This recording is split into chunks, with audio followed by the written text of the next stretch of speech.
We know you're all still wide awake after that just incredible display of preseason football.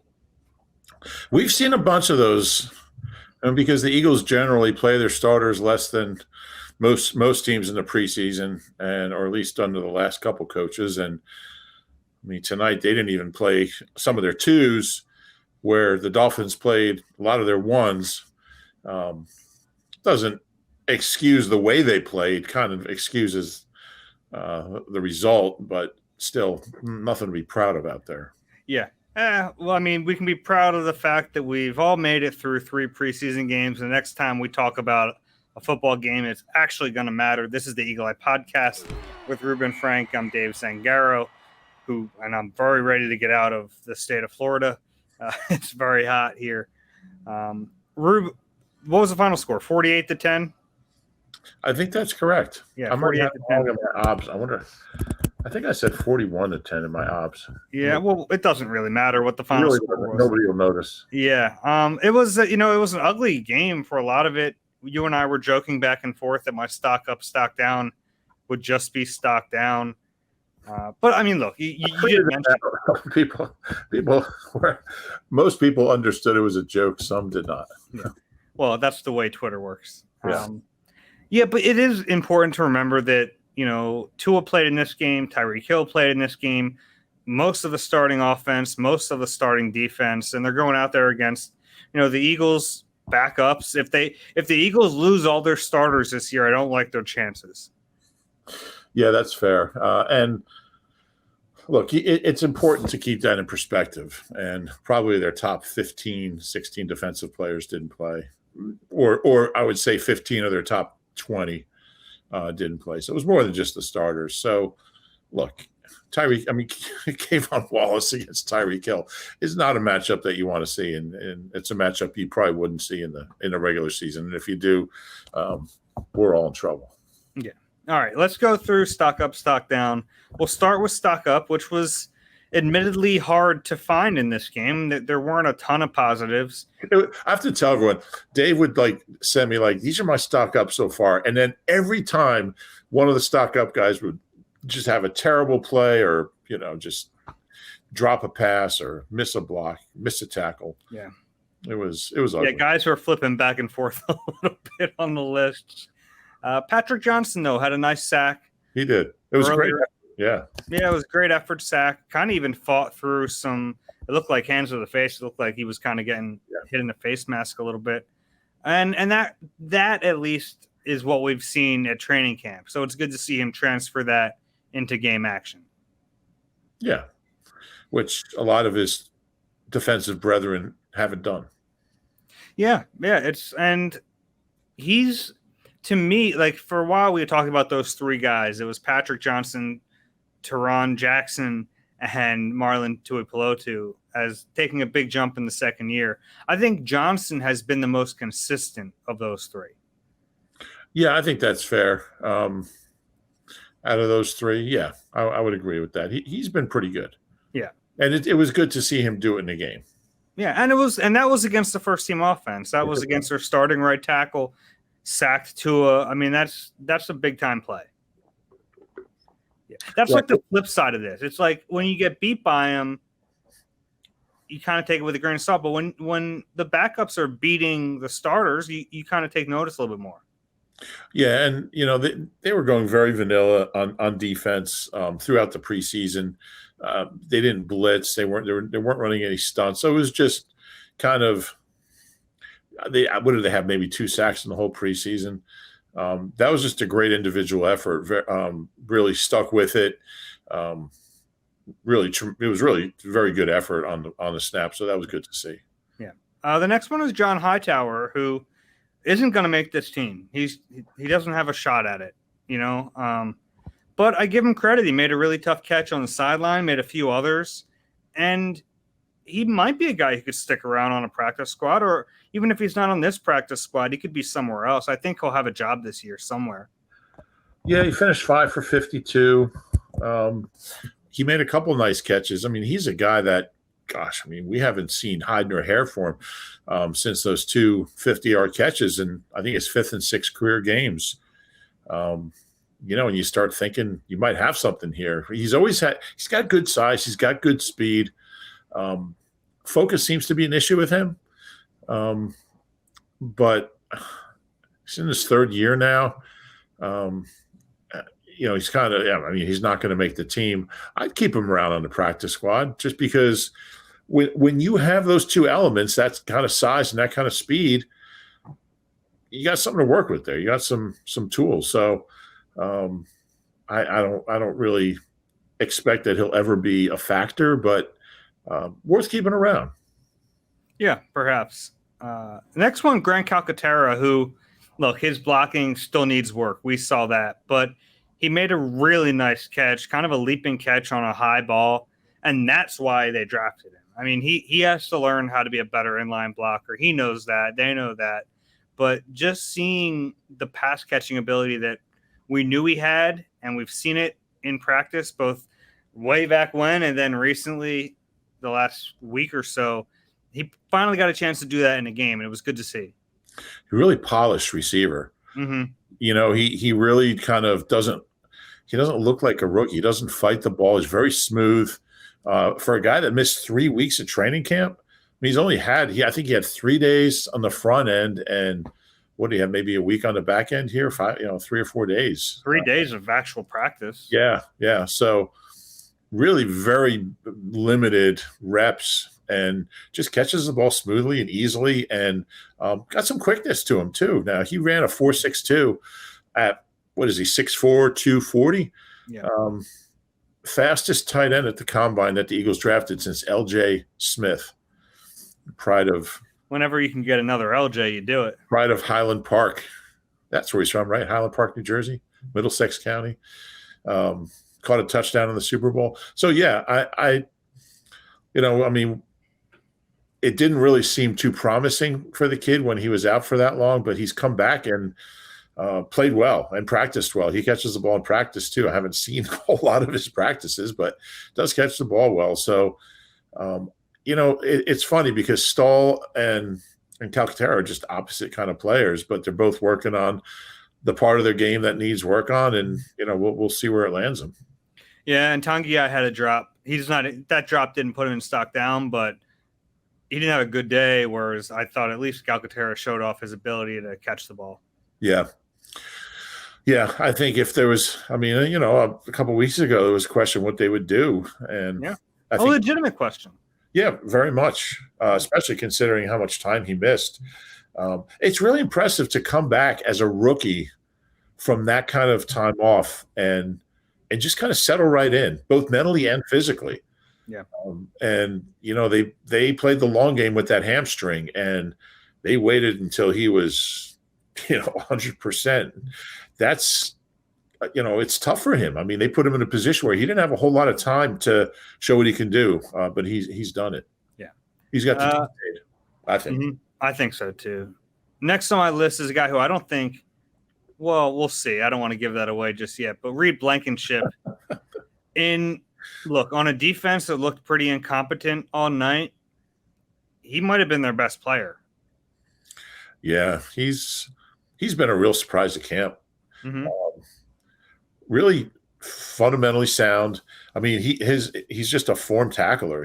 He's just that one tackle he had. It was almost refreshing after watching all these guys miss tackles left and right, just to see him basically spear somebody. It felt good to watch. It was like, this guy's, look at me. This is how you do it. I'm sure Nick will have that. He'll be showing that clip probably tonight. Locker room. And he's. He's not the fastest guy, but he's physical, and he's smart. He's versatile. He should be a good special teamer.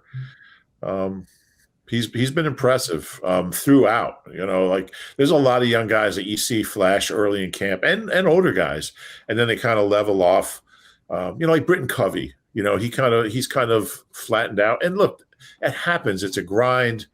It's a mental and physical grind, and it's hard to be sharp all the way through. And I feel like Blankenship has done that. Yeah, that's a good point. The consistency normally eludes, especially the undrafted guys. Yeah. Yeah. They have all these, they're climbing a mountain, and it's easy to run up for one day and then take a break. I'm really struggling with this one. You're going to have to see this one through with me. You can run up the mountain one day, but then you're real tired and you got to sleep the next day. Whereas he's kind of just gone. I'm reading the book about Mount Everest, so it's in the front of my mind. And it didn't work. I'll admit defeat there. It didn't go the way I thought it would go. What book is it? There's some great ones about Everest. It's a very good book, and I don't remember the name of it. It's basically about a pretty awful expedition on Everest. The one where like 13 guys were killed. Yeah. Which isn't totally uncommon, but yeah. I'm reading Jeanette McCurdy's memoir. No, okay. I'm really not. I was just trying to think, like, what's the polar opposite? No pun intended, polar mountain. But anyway, moving on. Next guy, Devin Allen. Yeah. And how about this? Devin Allen, not a factor in the pass game, but he still makes the stock up list. Pretty good as a gunner. I mean, he can run. Yeah, and I think I slacked this to you. Like, he's physical. Like, that's the thing. Early on in camp, he would be a gunner, and you would feel like he'd get down there and not know what to do. Yeah. He was just get knocked over.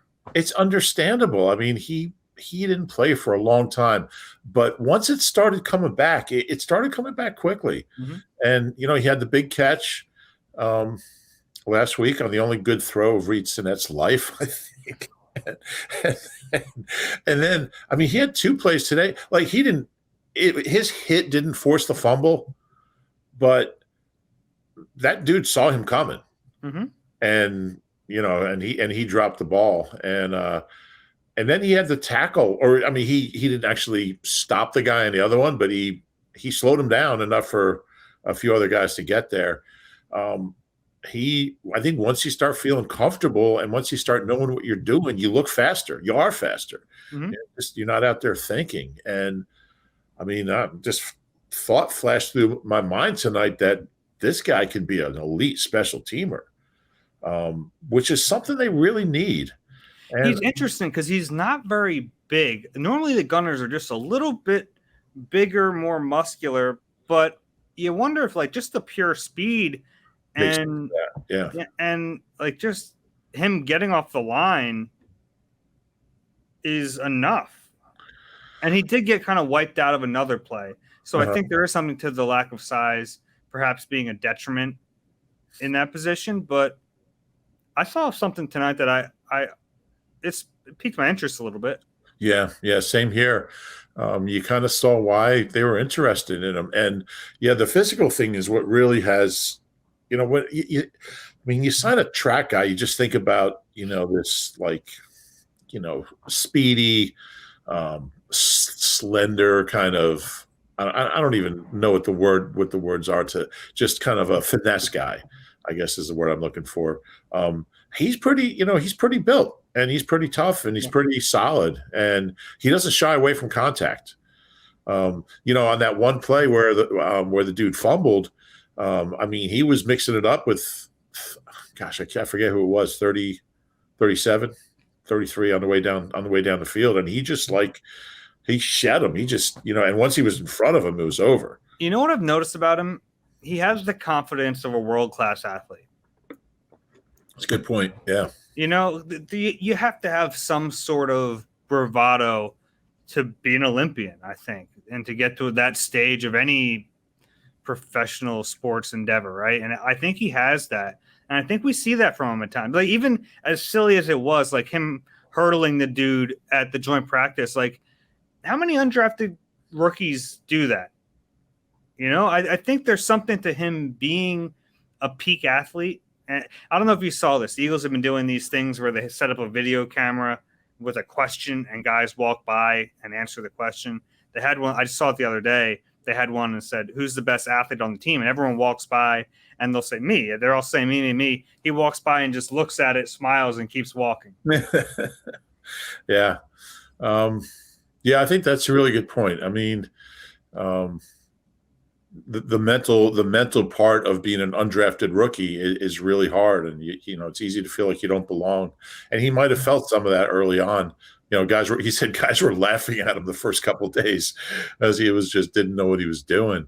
But man, that's a good point. And he is 27 too, so he has just he has more life experience than a lot of these other guys. Well, yeah, I mean, when you're racing Grant Holloway and Trey Cunningham every week, you're gonna have that mental part of it. You can't run 1284 if you're not an incredibly confident athlete. I think that's a great point, and it seems to be serving him well because he's playing confident for the first time. He is. I mean, really, it's like it felt like halfway through training camp, it just kind of flipped. Yeah. I don't think he's gonna make the team, but might be worth keeping around. Yeah, tonight was the first time it occurred to me, man, it'd be a luxury pick, but I mean, he could help this team, and they need help on special teams. They need a guy to make plays like. It's just funny that it's not as a returner, right? If you told me a couple months ago Devin Allen's going to help them on special teams, I wouldn't have picked him as a gunner. Yeah, it's interesting. But it's working. So where he's come from to where he is in a month is astonishing. Really, it really is. I mean, you think about how lost he was those first few days, and understandably, and where he is now, making a legitimate bid for a spot on the 53. Yeah, one more stock up, and it's Jason Huntley literally ran from the stock down to the stock up with one breakaway one. Didn't he figuratively run from the – What?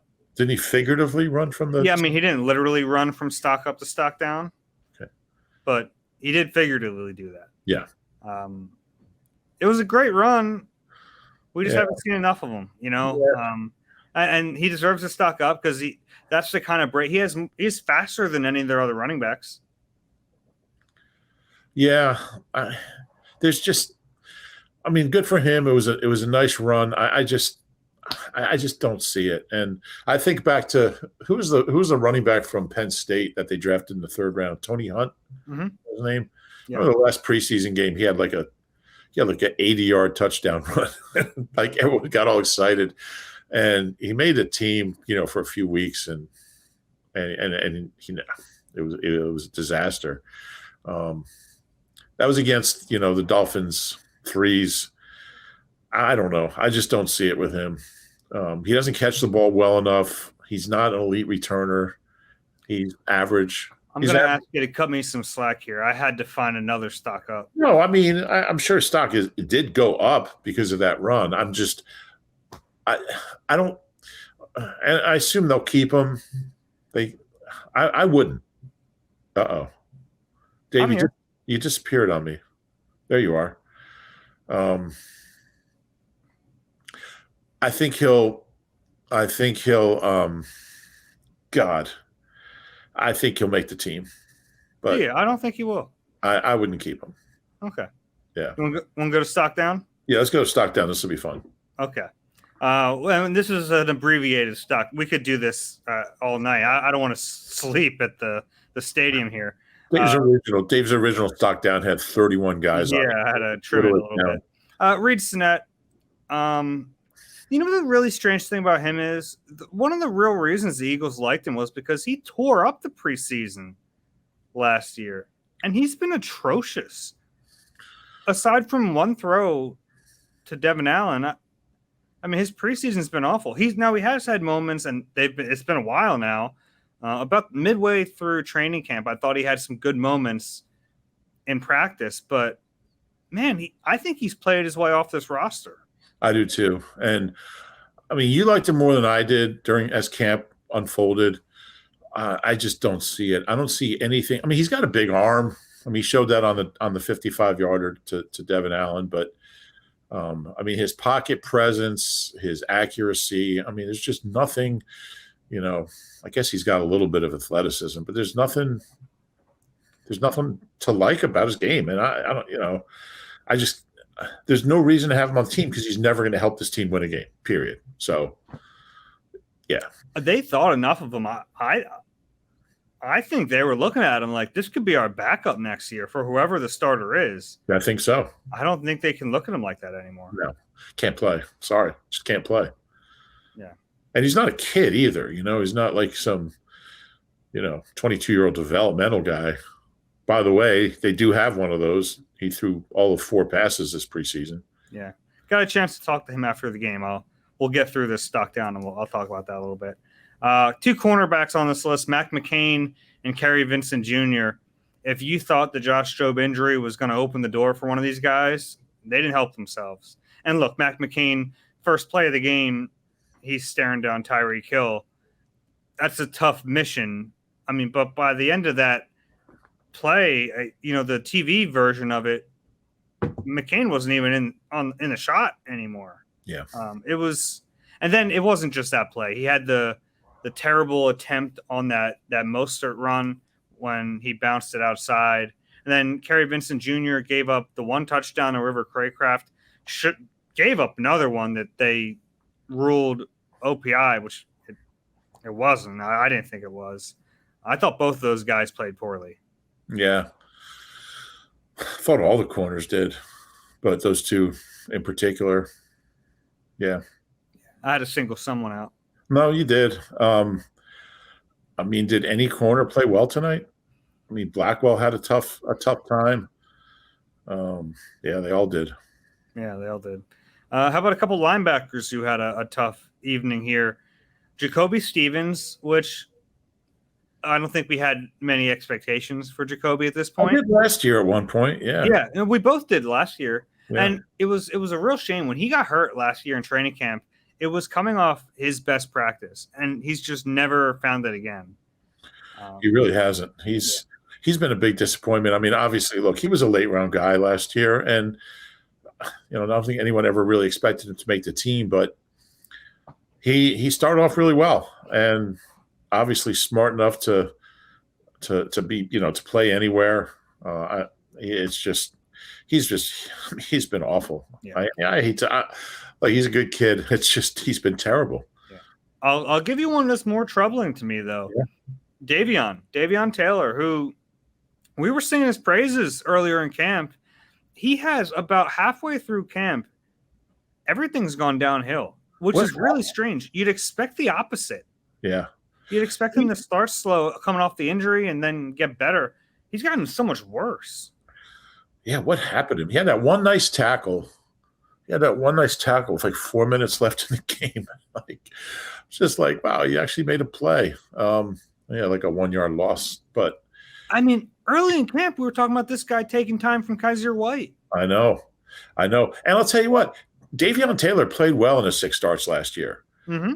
He was getting better with each one. Yeah, he was. I don't understand it. I don't get it. Maybe he lost his confidence. Maybe when things started spiraling, he just lost his confidence. But he looks lost out there. Dave, he looks lost out there. Yeah, it was troubling. Yeah. And he's someone who might need to play for them this year. He's a 3rd-round pick. He's a 3rd-round pick. This should not be happening. Yeah. That was disturbing. Should it be happening to a 4th-round pick? Shouldn't be happening to anybody, but it's more disturbing when it happens to a 3. Yeah, well, I'm getting to the 4th-round pick. Oh, okay, I got you. Kayvon Wallace. Man, I don't know what the heck they're going to do at safety. I'm finished. I just finished up my final 53-man roster projection, and the hardest part to figure out is the defensive backers. They could do just about anything. Yeah, and that's why I think Reed Blankenship might have played his way onto the team. I tweeted out during the game he's their 2nd best safety, which is hyperbole, because Anthony Harris. I'm not a big Anthony Harris fan, but he's their 2nd best safety. But he might be their 3rd. He might be their 3rd. Josiah Scott just moved there, and I like Josiah's game. He didn't play, but Blankenship plays the game the right way. I don't know. Those two guys, I always kind of connect them because they were 3rd and 4th round picks 2 years ago. They're both scuffling right now. Safety. I mean, how many safeties on this team do you feel comfortable with? One. Just Epps. Yeah, I mean, honestly, and, yeah. And the one you feel comfortable with hasn't been a full-time starter. No, he did play enough, and he's had a good camp. Yeah, I feel pretty good about him. But you're right. I think they're going to have to go find somebody. But I don't know. I mean, who's going to be available? I mean, you didn't claim. They found Jaquaski Tart, who he was terrible. Hasn't been very good. Now, I think the hope with Tart is that he's a veteran. He has the tape, and once the season starts, he'll be a different player.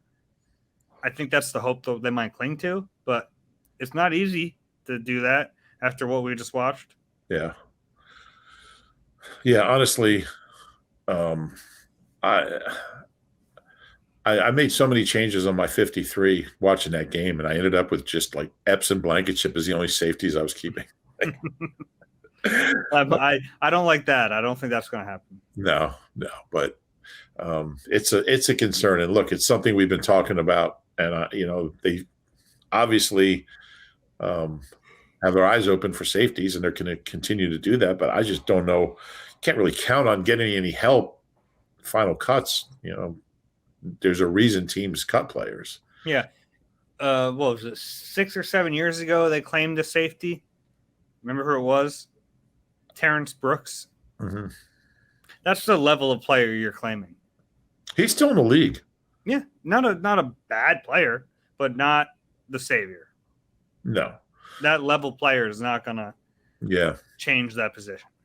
No, I mean they're just gonna have to, hope Harrison and Epps stay healthy. And there was a point where I kind of thought there'd be, there might be a 3-man rotation again, like last year with Kayvon in there. I don't think Kayvon might not be on the team, much less in a rotation. I think when I sat down this morning to make my roster, and how you put all the names down, and then you count up how many guys you have, and I had like 57, and I think by the end of that game I had like 42. Yeah, I always have to remind myself that if the coaches don't care about these games all that much, I shouldn't either when I'm putting together my roster. Nick didn't seem super happy after the game. I mean, how could he be? Yeah, I don't think they care about the game, but I don't think he sure didn't seem to like the way. That looked like a team that had been on the road for 2 weeks and wanted to get the heck out of the humidity. It's no excuse because there's guys playing for their careers out there. Yeah. And I'm telling you what it looked like. Yeah, no, you're right. And that's what bothers me the most. It's not the score, the fact that they lost. It's the fact that there's guys on defense who are fighting for jobs, not just fighting for jobs, but fighting for playing time and have a chance to get some playing time, and weren't wrapping up, were pushing off. You saw cornerbacks, just out of position, pushing off.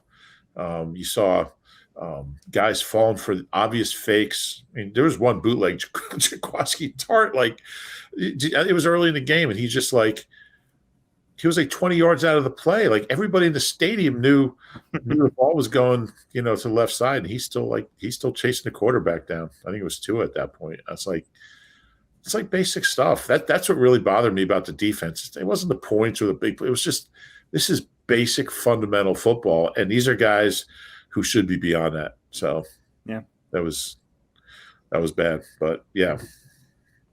You got anything? Did I miss anyone that you're like, man, that should have been a stock up or stock down person?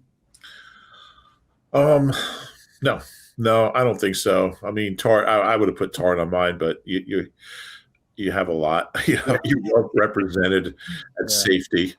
No, those were the main culprits the way I saw it. Yeah. Talk to Carson Strong after the game. I didn't realize he looks like he's 12 years old. Yeah. He looks very young. My first time talking to him since he's been here. I didn't have a real reason. Huh? Do we have to call him the guy in Nevada? No, I don't think so.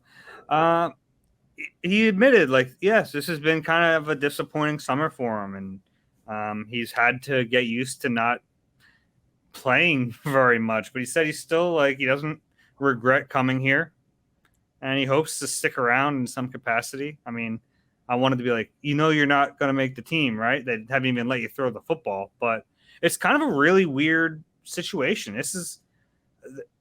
And the guaranteed money doesn't mean everything, but it's the guaranteed money plus like this. There was a pedigree with this guy, even at the rookie symposium or whatever. He was the Eagles representative.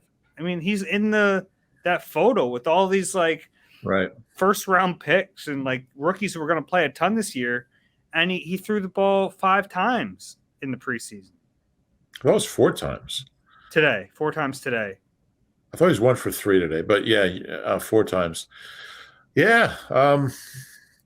I don't get it. I wonder if they're, did they make some kind of agreement that they would give him a bigger bonus or get bigger guaranteed money? Oh, he was 1 for 3, so only threw 4 times. Yeah, I thought he was 1 for 3. So, I don't know why. I wish I didn't know that actually, but yeah. Did they make some kind of agreement? Look, we're going to cut you, but we'll give you this extra money. And handshake agreement that you'll stick around on the practice squad. You're not really allowed to do that. It's a violation, but nobody's going to claim him. I can't imagine. They could have drafted him, and I don't know. I know there's like conspiracy theory out there that said, look, let's keep him under wraps, not play him at all, and reduce his chances of getting claimed. But they didn't even let him throw the ball, and like he didn't get reps in practice. I know. I don't know. I'm grasping at straws here. I don't get it. I would want to know what I have. I'd want a better sense of what I have. I mean, I can't draw any conclusions from the 4 passes. He completed his first pass. He did a nice job. It was a little slant for 8 yards or something to somebody. I don't know. Was it Kennedy Brooks? Maybe. I don't even know. Who caught that pass, but it does not matter. No, it matters. I will save you looking it up. It does not matter who it matters to me. It was I'd really like to move on here. It was Hightower. Yeah. I mean, Strong comes in and 4-play 79-yard touchdown drive. That shows you what kind of competitor he is. All right. We got anything else here? No. I mean, it's going to be an interesting couple days. Cuts have to be made by 4:00 Tuesday. I would think there's going to be some interesting activity after that. I would think so. And that's always the most brutal thing is when you get the 53. People call it the final 53. That is the initial 53. There's no such thing as a final 53. No, there's not. Well, there is the Friday before, September 9th is the final 53 because if you're on the roster, you're getting a check. But yeah, you'll see guys coming. No, I mean, they can change it the next week. There's final 53. It's final in terms of getting paid. So, like, if you're on the roster that week. Yeah, that week. No, it could change, but the final for the Detroit game. But anyway, we're semantics. I think there's going to be a lot of activity, and I also anticipate them starting to cut down on Monday. I would think they usually there's some extra time here. Yeah, a few days. So yeah, we'll see when they start to do it. So the team is off. The team's travels tomorrow, Sunday, is off Monday and Tuesday, and be back at practice Wednesday. We'll have a walkthrough Monday. Oh, there's a walkthrough. Okay, I think yeah. So the training camp portion is over, and it's going to be an interesting week. Yeah. All right, let's wrap this up. If you enjoy the Eagle Eye Podcast, please do us a favor, rate and subscribe wherever you get your pods. If you're watching on YouTube, please click the like button and subscribe there as well. We hope everyone enjoyed daily podcasts during training camp. We're not going to do that during the season because we go crazy, but we wanted to do it in training camp. It was a lot of fun. You guys seem to enjoy it. We'll get back into a rhythm here once the season starts. We appreciate everyone for taking the ride with us. For Rube, I'm Dave. We'll talk to you soon.